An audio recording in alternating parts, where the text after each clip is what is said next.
Mark 6. A prophet without honor. Jesus left there and went to his hometown, accompanied by his disciples. When the Sabbath came, he began to teach in the synagogue, and many who heard him were amazed. "Where did this man get these things?" they asked. "What's this wisdom that has been given him? What are these remarkable miracles he is performing? Isn't this the carpenter? Isn't this Mary's son and the brother of James, Joseph, Judas, and Simon? Aren't his sisters here with us?" And they took offense at him. Jesus said to them, "A prophet is not without honor except in his own town, among his relatives and in his own home." He could not do any miracles there, except lay his hands on a few sick people and heal them.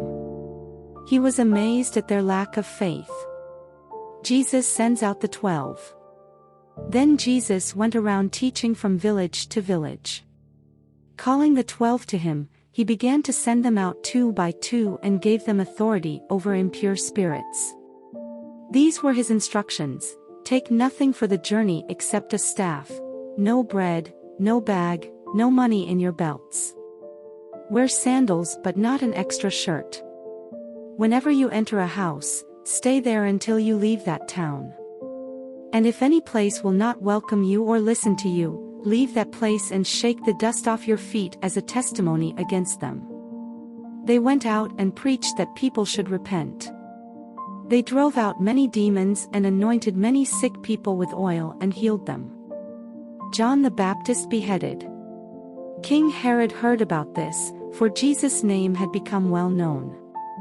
Some were saying, "John the Baptist has been raised from the dead, and that is why miraculous powers are at work in him."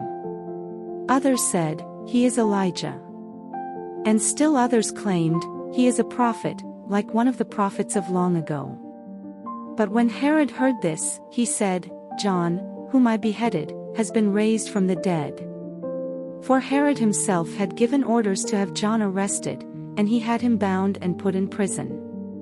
He did this because of Herodias, his brother Philip's wife, whom he had married. For John had been saying to Herod, "It is not lawful for you to have your brother's wife." So Herodias nursed a grudge against John and wanted to kill him.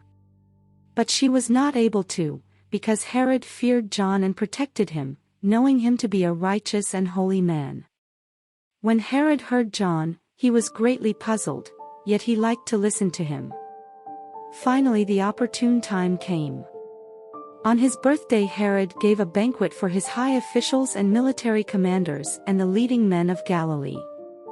When the daughter of Herodias came in and danced, she pleased Herod and his dinner guests. The king said to the girl, "Ask me for anything you want, and I'll give it to you." And he promised her with an oath, "Whatever you ask I will give you, up to half my kingdom." She went out and said to her mother, "What shall I ask for?" "The head of John the Baptist," she answered. At once the girl hurried in to the king with the request, "I want you to give me right now the head of John the Baptist on a platter." The king was greatly distressed, but because of his oaths and his dinner guests, he did not want to refuse her. So he immediately sent an executioner with orders to bring John's head. The man went, beheaded John in the prison, and brought back his head on a platter. He presented it to the girl, and she gave it to her mother. On hearing of this, John's disciples came and took his body and laid it in a tomb. Jesus feeds the 5,000. The apostles gathered around Jesus and reported to him all they had done and taught. Then, because so many people were coming and going that they did not even have a chance to eat, he said to them, "Come with me by yourselves to a quiet place and get some rest." So they went away by themselves in a boat to a solitary place. But many who saw them leaving recognized them and ran on foot from all the towns and got there ahead of them. When Jesus landed and saw a large crowd, he had compassion on them, because they were like sheep without a shepherd. So he began teaching them many things. By this time it was late in the day, so his disciples came to him. "This is a remote place," they said, "and it's already very late. Send the people away so that they can go to the surrounding countryside and villages and buy themselves something to eat." But he answered, "You give them something to eat." They said to him, "That would take more than half a year's wages. Are we to go and spend that much on bread and give it to them to eat?" "How many loaves do you have?" he asked. "Go and see." When they found out, they said, 5, and 2 fish. Then Jesus directed them to have all the people sit down in groups on the green grass. So they sat down in groups of hundreds and fifties. Taking the 5 loaves and the 2 fish and looking up to heaven, he gave thanks and broke the loaves. Then he gave them to his disciples to distribute to the people. He also divided the 2 fish among them all. They all ate and were satisfied, and the disciples picked up 12 basketfuls of broken pieces of bread and fish. The number of the men who had eaten was 5,000. Jesus walks on the water. Immediately Jesus made his disciples get into the boat and go on ahead of him to Bethsaida, while he dismissed the crowd. After leaving them, he went up on a mountainside to pray. Later that night, the boat was in the middle of the lake, and he was alone on land. He saw the disciples straining at the oars, because the wind was against them. Shortly before dawn he went out to them, walking on the lake. He was about to pass by them, but when they saw him walking on the lake, they thought he was a ghost. They cried out, because they all saw him and were terrified. Immediately he spoke to them and said, "Take courage. It is I, don't be afraid." Then he climbed into the boat with them, and the wind died down. They were completely amazed, for they had not understood about the loaves, their hearts were hardened. When they had crossed over, they landed at Gennesaret and anchored there. As soon as they got out of the boat, people recognized Jesus. They ran throughout that whole region and carried the sick on mats to wherever they heard he was. And wherever he went, into villages, towns, or countryside, they placed the sick in the marketplaces. They begged him to let them touch even the edge of his cloak, and all who touched it were healed. Mark 7. That which defiles. The Pharisees and some of the teachers of the law who had come from Jerusalem gathered around Jesus and saw some of his disciples eating food with hands that were defiled, that is, unwashed. The Pharisees and all the Jews do not eat unless they give their hands a ceremonial washing, holding to the tradition of the elders. When they come from the marketplace they do not eat unless they wash. And they observe many other traditions, such as the washing of cups, pitchers, and kettles. So the Pharisees and teachers of the law asked Jesus, "Why don't your disciples live according to the tradition of the elders instead of eating their food with defiled hands?" He replied, "Isaiah was right when he prophesied about you hypocrites, as it is written. These people honor me with their lips, but their hearts are far from me. They worship me in vain. Their teachings are merely human rules. You have let go of the commands of God and are holding on to human traditions." And he continued, "You have a fine way of setting aside the commands of God in order to observe your own traditions. For Moses said, 'Honor your father and mother,' and, 'Anyone who curses their father or mother is to be put to death.' But you say that if anyone declares that what might have been used to help their father or mother is korban, that is, devoted to God, then you no longer let them do anything for their father or mother. Thus you nullify the word of God by your tradition that you have handed down. And you do many things like that." Again Jesus called the crowd to him and said, "Listen to me, everyone, and understand this. Nothing outside a person can defile them by going into them. Rather, it is what comes out of a person that defiles them." After he had left the crowd and entered the house, his disciples asked him about this parable. "Are you so dull?" he asked. "Don't you see that nothing that enters a person from the outside can defile them? For it doesn't go into their heart but into their stomach, and then out of the body." In saying this, Jesus declared all foods clean. He went on, "What comes out of a person is what defile them. For it is from within, out of a person's heart, that evil thoughts come, sexual immorality, theft, murder, adultery, greed, malice, deceit, lewdness, envy, slander, arrogance and folly. All these evils come from inside and defile a person." Jesus honors a Syrophoenician woman's faith. Jesus left that place and went to the vicinity of Tyre. He entered a house and did not want anyone to know it, yet he could not keep his presence secret. In fact, as soon as she heard about him, a woman whose little daughter was possessed by an impure spirit came and fell at his feet. The woman was a Greek, born in Syrian Phoenicia. She begged Jesus to drive the demon out of her daughter. "First let the children eat all they want," he told her, "for it is not right to take the children's bread and toss it to the dogs."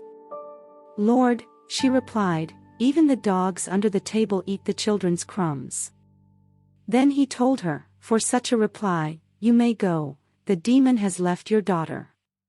She went home and found her child lying on the bed, and the demon gone. Jesus heals a deaf and mute man. Then Jesus left the vicinity of Tyre and went through Sidon, down to the Sea of Galilee and into the region of the Decapolis. There some people brought to him a man who was deaf and could hardly talk, and they begged Jesus to place his hand on him. After he took him aside, away from the crowd, Jesus put his fingers into the man's ears. Then he spit and touched the man's tongue. He looked up to heaven and with a deep sigh said to him, "Ephphatha," which means, "Be opened." At this, the man's ears were opened, his tongue was loosened and he began to speak plainly. Jesus commanded them not to tell anyone. But the more he did so, the more they kept talking about it. People were overwhelmed with amazement. "He has done everything well," they said. "He even makes the deaf hear and the mute speak." Mark 8. Jesus feeds the 4,000. During those days another large crowd gathered. Since they had nothing to eat, Jesus called his disciples to him and said, "I have compassion for these people. They have already been with me 3 days and have nothing to eat. If I send them home hungry, they will collapse on the way, because some of them have come a long distance." His disciples answered, "But where in this remote place can anyone get enough bread to feed them? How many loaves do you have?" Jesus asked. 7, they replied. He told the crowd to sit down on the ground. When he had taken the 7 loaves and given thanks, he broke them and gave them to his disciples to distribute to the people, and they did so. They had a few small fish as well. He gave thanks for them also and told the disciples to distribute them. The people ate and were satisfied. Afterward the disciples picked up 7 basketfuls of broken pieces that were left over. About 4,000 were present. After he had sent them away, he got into the boat with his disciples and went to the region of Dalmanutha. The Pharisees came and began to question Jesus. To test him, they asked him for a sign from heaven. He sighed deeply and said, "Why does this generation ask for a sign? Truly I tell you, no sign will be given to it." Then he left them, got back into the boat and crossed to the other side. The yeast of the Pharisees and Herod. The disciples had forgotten to bring bread, except for 1 loaf they had with them in the boat. "Be careful," Jesus warned them. "Watch out for the yeast of the Pharisees and that of Herod." They discussed this with one another and said, "It is because we have no bread." Aware of their discussion, Jesus asked them, "Why are you talking about having no bread? Do you still not see or understand? Are your hearts hardened? Do you have eyes but fail to see, and ears but fail to hear? And don't you remember? When I broke the 5 loaves for the 5,000, how many basketfuls of pieces did you pick up?" 12, they replied. "And when I broke the 7 loaves for the 4,000, how many basketfuls of pieces did you pick up?" They answered, 7. He said to them, "Do you still not understand?" Jesus heals a blind man at Bethsaida. They came to Bethsaida, and some people brought a blind man and begged Jesus to touch him.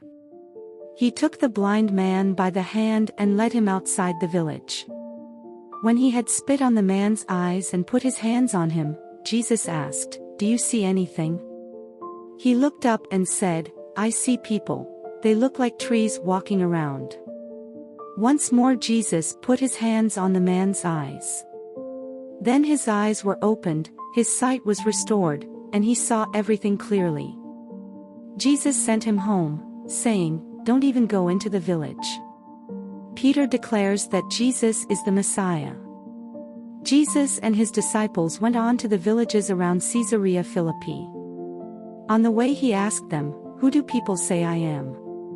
They replied, "Some say John the Baptist, others say Elijah, and still others, one of the prophets." "But what about you?" he asked. "Who do you say I am?" Peter answered, "You are the Messiah."